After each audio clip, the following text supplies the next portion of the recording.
how's it going? Welcome to Fearless Gear Reviews, my unsponsored show where I take a look at cool music gear. And today we're looking at, of course, something completely not music related, and that's the Davinci Speed Editor.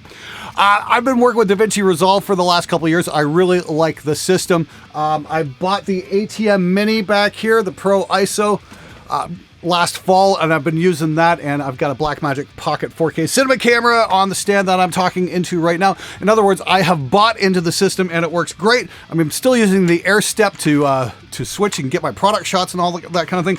Did a demo on this a couple months back, and I'm using this to wirelessly control the switcher. It is absolutely fantastic. I love working with this system. It's sped up my entire production process considerably, and then I thought, okay, how can I make this even faster? I've got the live switcher. That's working great. I'd probably like to get a couple more Pocket 4Ks at some point, but I thought, okay, I'd love to get my hands on the speed editor and see if this thing actually speeds up the editing process. Unfortunately, these things are so rare these days that you're probably going to have more luck finding a virgin at a porno convention than you ever would finding one of these in stock. Just by some dumb luck, I found one of these online at the avshop.ca. That's not a shout out to that store. It just happens to be where I bought it. And I thought, okay, what the hell? I'll roll the dice. Let's see what this thing is. Let's see what it can do. And I gotta say, it's more impressive than I thought it was gonna be. It's more useful than I thought it was gonna be. I thought, okay, a jog shuttle wheel, that can be a big help.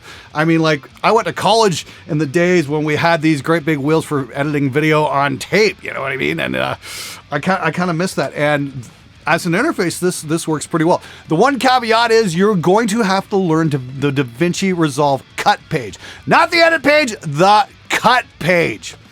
And if you don't learn the cut page, this probably isn't going to be much good to you. This is designed to work with the cut page. Am I mentioning this over and over again? Why am I mentioning this over and over again? Because I've seen so many fucking reviews out there where it goes, well, it doesn't really integrate too well with the edit page. Yeah, no fucking shit! Did you read the fucking manual? Fuck's sakes! If you use this thing for the part of the editor that it's intended for, it will work just fine.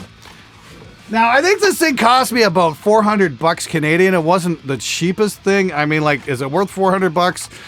Not really, but the thing is, I've got to get video cranked out so fast. I got to do 3 shows a week on YouTube. If it speeds shit up, then it's definitely worth it.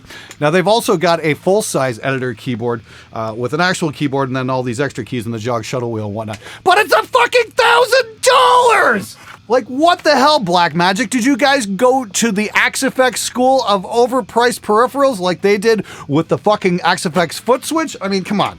This was bad enough, but $1,000 for a fucking keyboard? Come on, that is a fucking ripoff. Anyway, this is actually pretty cool. It sped up my workflow. Let me show you guys a couple of things it can do.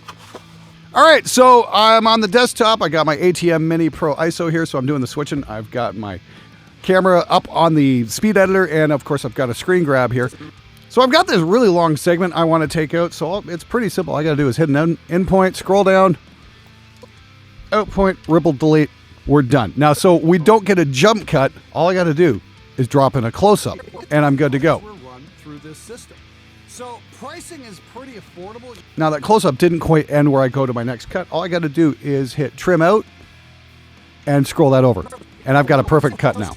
So pricing is pretty affordable. You can get both So pricing's pretty affordable. You can get both. So I kind of messed that up. So all I want to do now is hit out point, in point, and we can tighten that up even more with a ripple delete. Run through this system. So pricing's pretty affordable. You can get both breakouts, male and female, with a Cat 6 cable for only $59. Okay. Now the great thing is, if I want to change camera angles at any time, all I've got to do is just hit the sync bin, camera number, and place on top. Go back to timeline. I've got a new cut in place. Because you can get massive cable runs of, say, 20 or... And all I got to do is use the trim out and trim in, and I can change that the length of that shot. It's super easy to work with. I got to say, you know, I wish there were a couple of extra features on here, but this has increased my workflow considerably. It's really worth learning how to use the cut page because it will speed up your workflow. Now, I've got a couple complaints with this, is it doesn't have certain functions I use all the time because I do viewers' comments and I'm constantly switching back and forth. I'd like a jump to next edit key instead of having to scroll. I just like to hit a button and get to where the fuck I want to go instantaneously. I can use that on the arrow keys on the regular keyboard, but having to take my hand off this and back on it's just like, it'd be nice if we could like custom program a couple of these things. Like, I don't need 9 fucking cameras here. I really don't. I mean, like, if we could custom program a couple of these buttons that I'm not going to use otherwise, it would be really amazing if we could get some kind of app for this thing where we could customize exactly what the keys do, or at least give us some options. You know, we've got programmable keys on the cameras. Why can't we get programmable keys on this thing? I think that'd be really cool.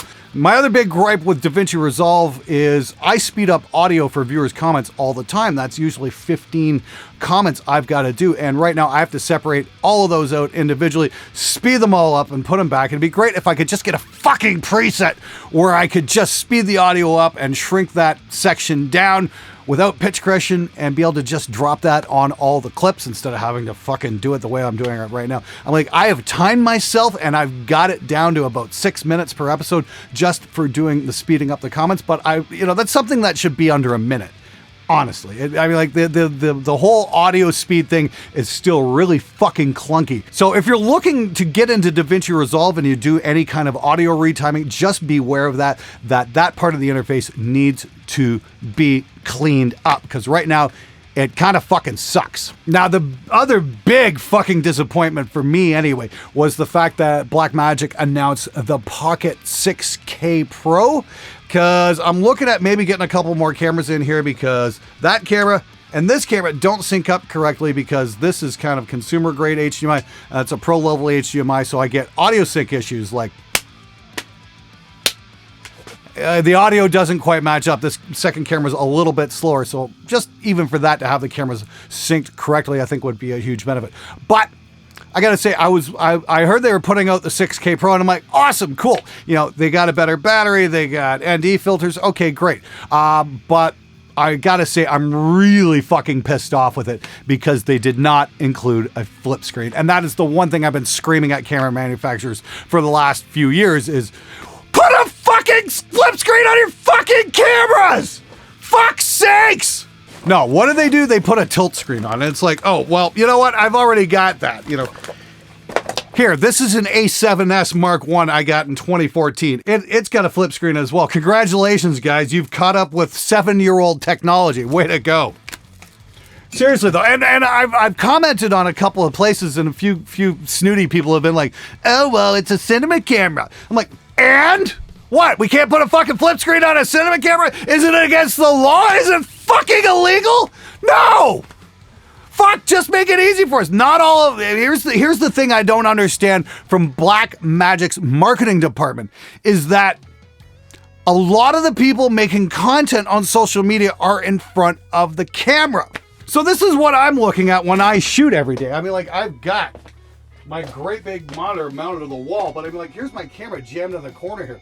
This is what I see. This is what I'm looking at. It'd be great if we got to have a flip up screen or a flip to the side screen or something like that. That's the thing. It's fine for in the studio right now, but if I'm going to be in a situation where I'm on a location shoot and I need to shoot myself, I need to drag along an extra fucking monitor just so I can see what the fuck I'm shooting. I mean, come on, what the hell were you guys thinking? I mean, that's a huge part of your potential client base are people who shoot themselves. So get your fucking heads out of your asses, Blackmagic, and give us a flip screen. I mean, like, even Sony finally caught on after all these years. The A7S Mark III finally has a flip screen. Why the fuck don't you guys? Once again, the best comment I heard, well, the Arri Alexa doesn't have a flip screen. I'm like, does this say fucking Arri on it? Does this look like a fucking Arri Alexa camera? No, this is for fucking home. This is a cheap fucking camera that most of us are going to be able to afford. And, you know, it's going to be used for a lot more than just narrative film. For those of us who produce day-to-day shows, we're looking to get shit done as fast as possible. For fuck's sakes, for the love of Crom, give us a fucking flip screen, Blackmagic. Fuck. I guarantee I will buy one. So the verdict on the speed editor, I gotta say, yeah, this thing is actually really fucking great. It's way better than I thought it was gonna be. I love the modifiers on this thing. I love the fact that we can hit trim in and trim that in and out just by rolling on the scroll wheel here. that sped up my editing process so much. I think I banged out a couple of viewers' comments in like under an hour. Now, normally those videos would take me anywhere of 2 hours each. And the fact I can get them done so much faster is absolutely great. I just like to make this a little bit more efficient. And I didn't even realize this, but this is Bluetooth, so you don't even have to keep this thing hooked up. You can just sit back and edit and enjoy your day, however you're working with it. And you don't have to be hunched over your desk or your keyboard or anything like that. So that is a serious win. So if you're a DaVinci Resolve user and you can find one of these, I would highly, highly, highly recommend getting one of these. And if you're a YouTuber who wants to not have to deal with a bunch of bullshit to shoot yourself, maybe look at a different camera brand, because Blackmagic gave you the middle finger yet again.